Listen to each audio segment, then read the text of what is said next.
parallel-sided glass block of thickness 6 centimeters and refractive index 1.5 is placed between the mirror and the object. So this is a glass block which has 6 centimeters and is placed in front of the mirror and the object. Then they're asking find the shift in the position and size of the image. Find the shift and position in the size of the image. So the only clue that I can give you here, how I wish you first find the shift in the object, because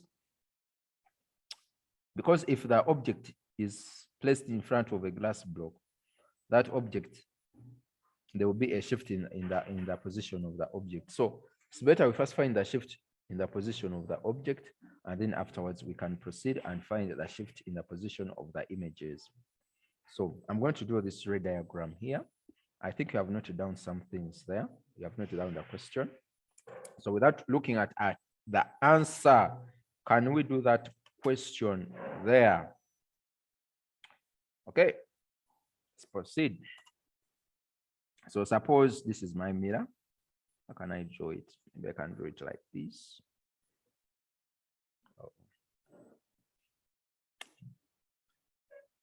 Oh, it should be straight, maybe like that. And then I have the things of eating, studying while eating. Now, some people are there with the plates and they are eating. They're studying. You see how online lessons are good. Even you study while you're eating. Sandra, am I deceiving? I'm not deceiving. So let's say F is here. That's the focal point there of that concave mirror.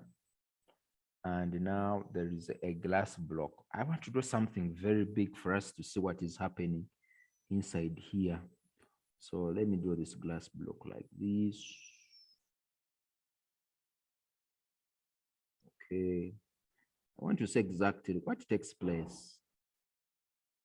Okay, that's the glass block. It's not so big, but I think it should help us to understand. Okay, and just put it there like that. Okay. Then the object is here, 20 centimeters. Come on, these are 15. Oh. Let me put F here. Let's say 20 here. So this is where O is, there. Okay. Almost doubling this. Let us see this. So this is a glass block. So suppose there is this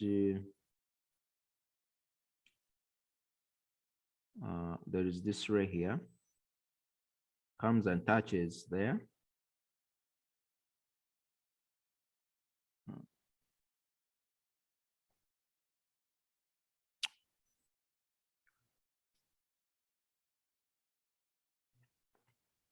Okay, there's that ray there. Let me make this one a bit longer. Okay, so this ray would have continued in that direction, like that. It would have continued in that direction. Suppose that glass block was not there, and an image would have been formed. That's what you have to know. Now, maybe what we can do is that let us first get the position of the image without the glass block. Position of the image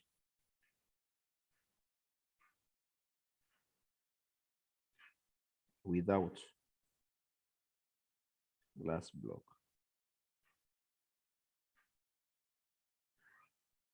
So if you get a position of the image without the glass block, say that this object is placed 20 centimeters. From here up to there is 20 centimeters. And F is just 15 centimeters. Okay. So it means that we shall have, of course, 1 over F is equal to 1 over U plus 1 out of V. And then 1 over f, 1 out of 15 equals to 1 over 20, then plus 1 out of v. Obviously, 1 out of v is equal to 1 out of 15 minus 1 out of 20. So 1 out of v shall be equal to, okay. So when you put that inside your calculator, then minus 1 out of 20. What do you get? 1 out of 60. So it means that here our v equals to 60 centimeters. Okay, so that is the first position of the image. First, my camera is running away from me, but that is the first position of the image.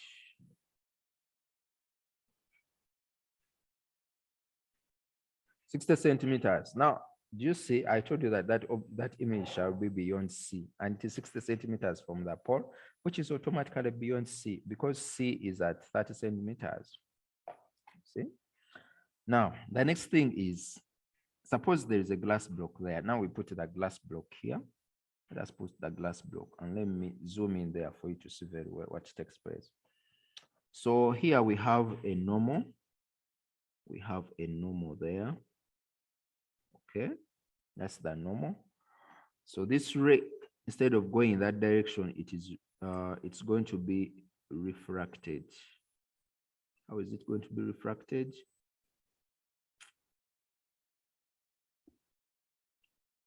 Okay, it has to bend. It has to bend towards the normal. It has to bend towards the normal. So it's going to bend towards the normal like this. Okay, let me just draw it there like that. Okay, there, it bends towards the normal like that. Okay, this is the normal. Now at this point here, this one just going through, but at this point here, we also have the normal. We also have the normal like that. I don't know whether what I want will come out. Okay. All right, it will come out. So here we have the normal. So you must be careful when you are doing this. So now this ray that comes out is an emergent ray and must be parallel to this. The ray that comes out here must be parallel to this one, which is an emergent ray. So it comes out and it's parallel. So like that.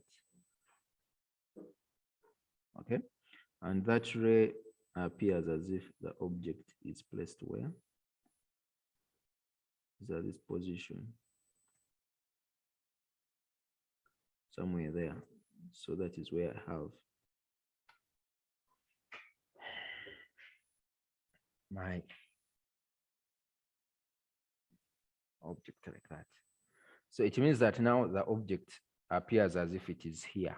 So it has shifted. So it appears as if it is where? It is here. Now it is this object that is going to cause a reflection from this mirror. Okay. So how would we find the second position of that object? So it means that we have to get the displacement d, this distance here. We have to get the displacement. So now you have to get to know what is the thickness of this glass block. What is the thickness of that glass block? So what was the thickness of the glass block?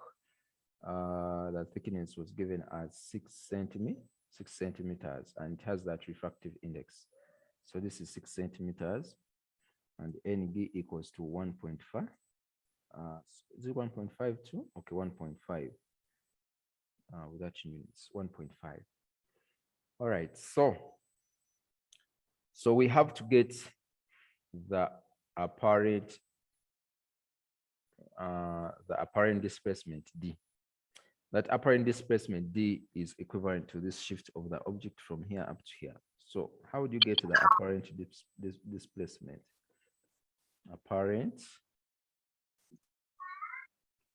Apparent displacement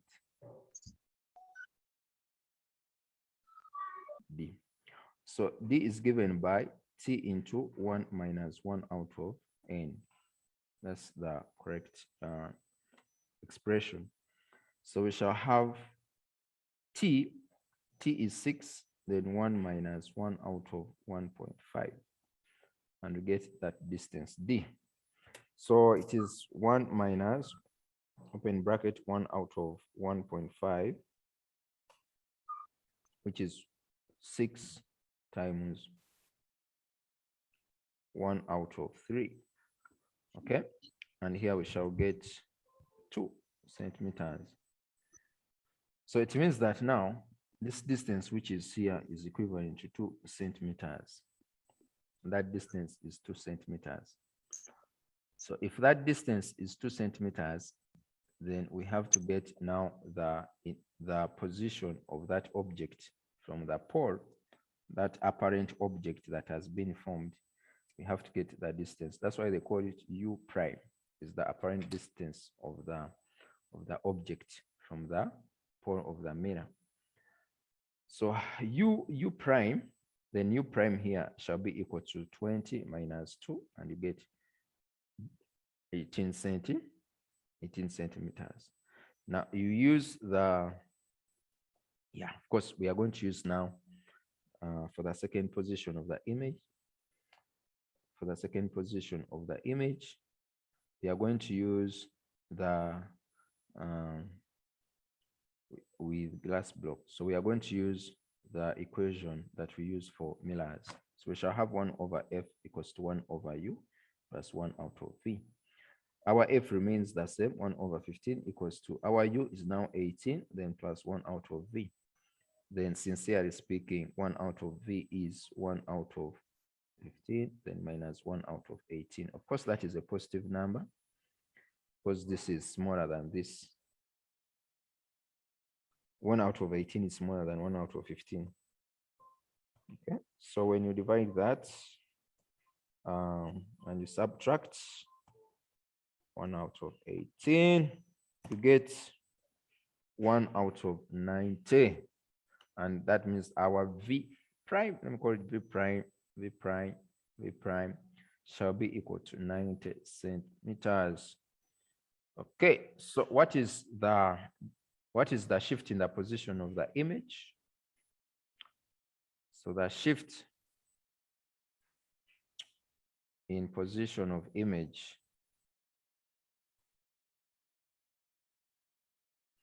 shall be equal to the 90, then minus the 60, and you get, of course, you get 30 centimeters. You get 30 centimeters.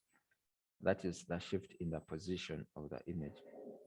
And if they ask you what is under the size of image, so it means that there you have to determine the magnification. What is the shift in the magnification? So you have to get the magnification in the first case when V is 60 and U is 20, and also get the magnification in the second case when V is 90 and U is 18, and you get the magnification.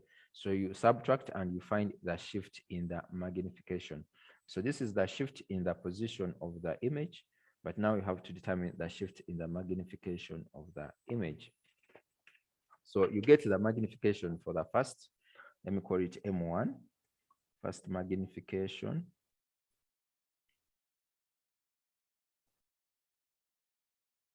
So I will say M1 equals to V out of U, and I'll have 60 out of 20, and I get 3. And again, I get the second magnification. This one is done with a glass block. Let me call it M2. So M2 equals to V prime out of U prime. So it's going to be 90 out of 18, and this shall give me, Steven, 90 divided by 18 using your head. What do you get?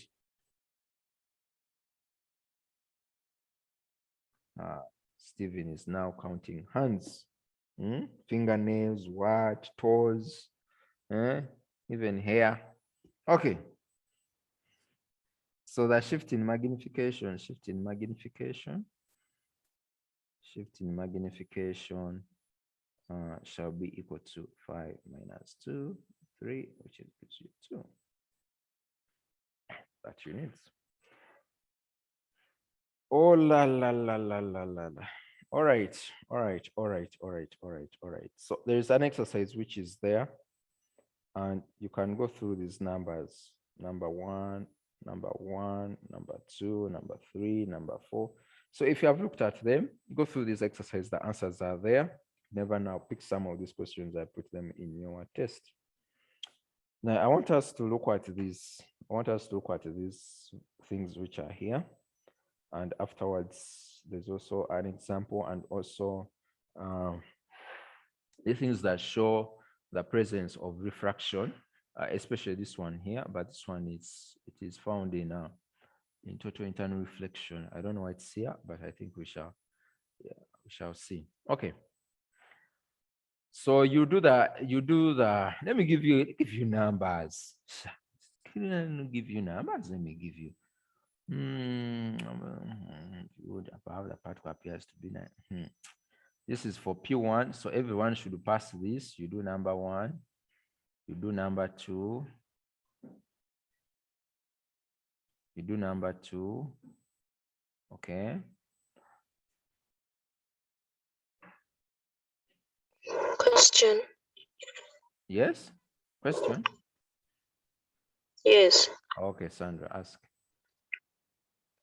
What's the difference between their definitions of real and apparent depth? What is the difference in that? In their what definitions? Yes, the definitions of real and apparent depth. Real and apparent depth. Real depth.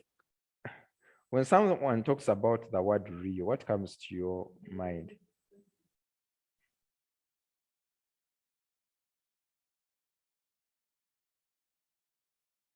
Sandra, let me bounce the question back to you. When someone talks about real, what comes to your mind? We have looked at real images, real what? What comes to your mind?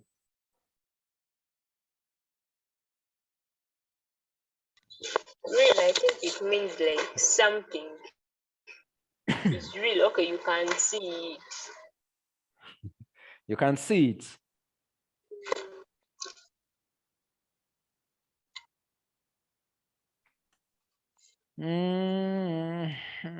Real, you can see it. Maybe. Let me ask you, members, what comes to your mind, real and apparent depth? Members who are there. When someone talks about real, what comes to your mind? For real, the real depth, I can consider it as the actual distance of the object from the actual distance from the object. But the apparent depth, it's the Ndamira John the apparent Baptist. depth is just Ndamira, you are breaking, please. Can you you stay in one position? Real depth. The real depth is the actual depth of the object. The actual distance from the observer. The actual. Now the apparent depth is the depth that is being refracted from either from a different medium naturally. Okay, I can agree with you with the real depth, which is the actual distance of an object from the surface, from the top surface of the medium. That is the real depth, not from the observer, but from the top surface, from the top of the surface of the what? Of the medium. That is what we call the actual depth. So is the distance between, is the actual distance of the object from that object to the surface of the medium, or to the top surface of the medium, is the actual distance. Then the other apparent depth, that is I will still use the word apparent, or it is the it is not the shift, but it is the apparent distance at which the object appears to. That is the distance from which the object appears within the medium. So that distance from the surface of the medium to the point where the object tends to appear from, it just appears from, is what we call the apparent depth.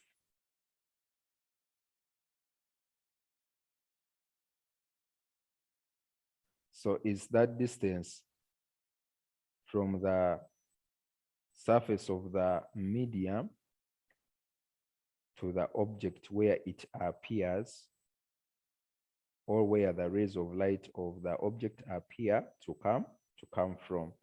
So they appear to come from somewhere, but in reality the object is not there. Is the apparent distance from the surface of the medium to the object where it appears to come from, that distance there. Okay. Then the apparent Teacher. displacement is the shift. Is the shift in the object. If I can, teacher, Yes. if I can say apparent depth is the visible distance that the object is seen from the medium. Come again, you were breaking. Is that what? Is the visible distance that is being seen from the medium. The visible distance that is seen in the medium. Yeah. Now you're adding there the word visible. Okay, you have to know that it is that distance from which the object appears to come from, but it is not the real position. It's the distance between the surface of the medium and the object where it appears to come from. It just appears to come from there. So it is not, now you are using English, it is the visible distance. No, not visible distance. Non-visible distance. So it is the apparent distance. You have to use the apparent distance. Okay. And also that distance is caused by the apparent rays of the object. So when we looked at this somewhere here, you can see this IB is an apparent ray, and the object appears to come from this position here, but in reality the object is at the bottom. So the apparent depth, it is that apparent distance from the surface of the object, surface of the medium to the position where the object appears to come from. The word appears gives an explanation for that word apparent. So the object appears to come from that position I, whereas in reality the object is far below at a real depth. Okay. So Sandra, I think you have understood that. So the apparent is different from the real what? From the real depth. Unless you have any additions and subtractions, you can tell us. Sandra? I don't have. Okay. So let us bounce back to this determination of the refractive index of glass block using real. Yes, using real and apparent depth. So there we want to determine what is the refractive index of a glass block, but we are going to use a traveling microscope. A traveling microscope. You all know what a traveling microscope is, or you know what we call a microscope. But this time, we have a traveling microscope. This traveling microscope can be used to determine the refractive index of a glass block and also to find the refractive index of a liquid, but using real and apparent depth. Okay. So if you are to draw diagrams, this is what I would expect. If you are going to determine the one for the glass block, I would expect this, something like that. Okay. I would expect that kind of diagram, but you don't shade, you just do a box here, and then maybe I can just do it for you, and then you start from there and you write these notes to summarize them. So you must be having a glass block.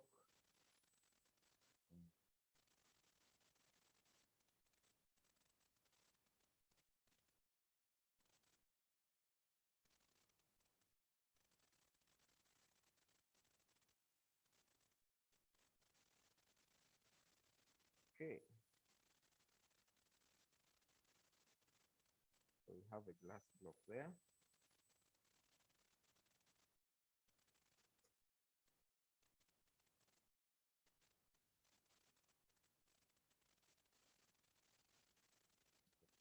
Maybe we can draw as we are writing some things there. So they are saying that a cross is made on a sheet of paper, and the paper is placed under a traveling microscope. That is the first thing. So you have a piece of paper, and then you write a cross on it, and then you focus or use a traveling microscope to focus that cross, so that you are now going to get the actual distance between the bottom of this glass block up to the microscope. That's the reason why you first place the sheet of paper with. Excuse me, teacher, I'm not hearing you. Your voice is so low. I'm saying that. I'm saying that. Okay. Let me first fix something here. I'm saying that. Hello. Okay. I think now you can hear me, isn't it? Yes. So I'm saying that the paper that you write X on, that sheet of paper, you write X on it, and you focus the X using a microscope. So why do you do that? You want to determine the distance from the microscope up to the bottom, because this will be the bottom surface where you place all the table work. So you want to determine the distance between the microscope up to somewhere there. You want to determine that distance. That's why you put the X there. Okay. And that X is going to be very important for us if we are finding the refractive index. So that's the first thing, that a cross is made on a sheet of paper, or is written, or is what, on a sheet of paper, okay, white paper maybe,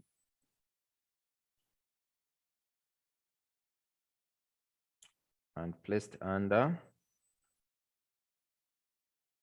a traveling microscope. Okay, that's the first thing. Now, the microscope, of course, you have to adjust that microscope until it focuses that X, or that mark X, and that reading in the microscope is taken note of. How do you take readings from the microscope? Now, in the diagram which is here, the microscope is calibrated, or it is connected to a vernier, and you can get the readings from this vernier scale of the microscope. Okay, so we have, I don't know, let me draw the diagram, because you don't have the diagram here. So let me first do the diagram.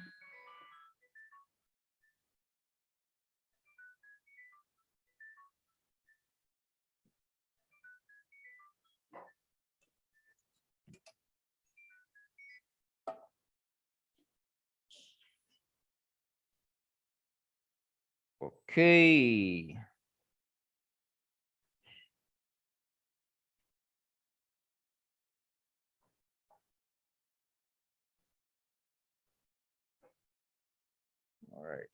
that. And then the observer will be here. I don't have space, but you put the observer somewhere here. And then that's where the observer shall be. Okay. Now, when this lesson ends, members, you come back. Let me first, something I want to do here, which is very urgent for someone who has asked me, but don't get off. Just give me something like 2 minutes.